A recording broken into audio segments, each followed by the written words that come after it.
हर कहानी के तीन चेहरे होते हैं। एक जो दुनिया देखती है, दूसरा जो खुद के दिल में छुपा होता है, और तीसरा जो कभी बताया ही नहीं जाता। आज की कहानी भी वैसी ही है।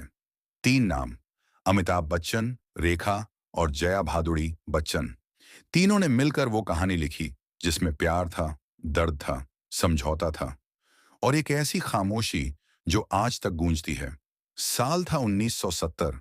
एक लंबा दुबला पतला नौजवान जो सात हिंदुस्तानी और आनंद जैसी फिल्मों में नजर आया, धीरे धीरे अपनी जगह बना रहा था।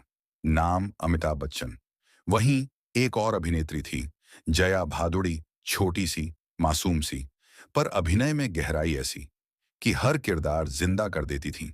गुड्डी फिल्म के सेट पर दोनों की पहली मुलाकात हुई।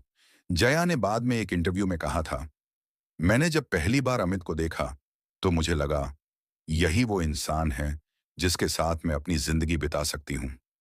1973 में दोनों ने शादी कर ली। जया ने परिवार चुना और अमिताभ ने नाम और शोहरत का आसमान छूना शुरू किया। इसी बीच आई एक लड़की जिसे दुनिया सिर्फ उसकी खूबसूरती से जानती थी, पर कोई नहीं जानता था उसके दर्द को। रेखा, जिसने 13 साल की उम्र में फिल्म इंडस्ट्री में कदम रखा। माँ एक्ट्रेस थीं, पिता साउथ के सुपरस्टार, मगर उन्होंने उसे कभी अपनाया नहीं। रेखा का कहना था, मैंने बचपन से ही सीख लिया था कि इस दुनिया में खुद को खुद ही संभालना होगा। जब दो अनजाने फिल्म की शूटिंग शुरू हुई तो रेखा और अमिताभ की जोड़ी को दर्शकों ने पसंद किया और वहीं से शुरू हुई वो कहानी जो आज तक अधूरी है। रेखा ने कभी साफ साफ नहीं कहा, पर उनके हाव भाव सब कुछ कह देते थे। वो अमिताभ की तारीफ करती, उनकी हर फिल्म का जिक्र करती, और जब कोई उनके रिश्ते पर सवाल करता वो बस मुस्कुरा देती। एक बार फिल्म फेयर को दिए इंटरव्यू में रेखा ने कहा था, अगर वो शादीशुदा न होते तो शायद आज कहानी कुछ और होती। कहा जाता है कि जब अमिताभ ने एक शूटिंग के दौरान रेखा की इज्जत की खातिर किसी को डांटा तो वहीं से ये रिश्ता खुली चर्चा में आ गया। अब सबको पता था, ये सिर्फ ऑन स्क्रीन जोड़ी नहीं, कुछ गहरा है। उधर घर पर जया को सब पता चल गया था, पर उन्होंने कभी किसी के सामने कुछ नहीं कहा। कहा जाता है, उन्होंने एक शाम रेखा को घर बुलाया। रेखा आई, जया ने उन्हें चाय दी और मुस्कुराकर कहा, अमित मेरे हैं और रहेंगे। उस दिन रेखा ने कुछ नहीं कहा, बस उनकी आंखों से आंसू बह निकले। उसके बाद उन्होंने खुद को धीरे धीरे अमिताभ की जिंदगी से दूर कर लिया। 1981 फिल्म सिलसिला रिलीज हुई। निर्देशक यश चोपड़ा ने वही कहानी पर्दे पर उतारी। एक शादीशुदा आदमी, उसकी पत्नी और उसकी पुरानी प्रेमिका। पर फर्क सिर्फ इतना था कि इस बार असली किरदार निभा रहे थे अमिताभ, जया और रेखा खुद। शूटिंग के दौरान माहौल अजीब था।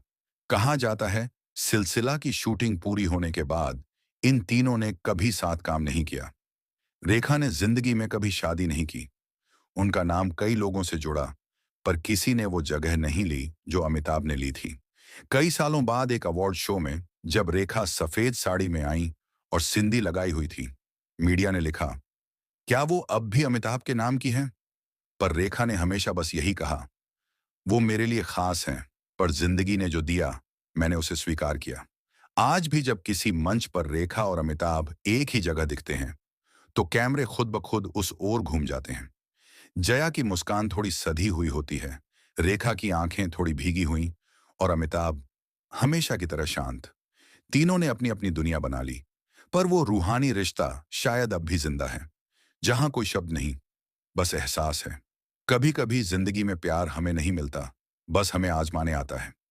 रेखा ने प्यार को खोकर खुद को पाया, जया ने सहकर अपना घर बचाया और अमिताभ, उन्होंने खामोशी को अपनी जुबान बना लिया। तीनों में कोई गुनहगार नहीं था, बस वक्त गवाह था उस कहानी का जो शुरू हुई थी दिल से और खत्म हुई थी मजबूरी पर। कभी कभी सबसे खूबसूरत कहानियां वो होती हैं जो अधूरी रह जाती हैं।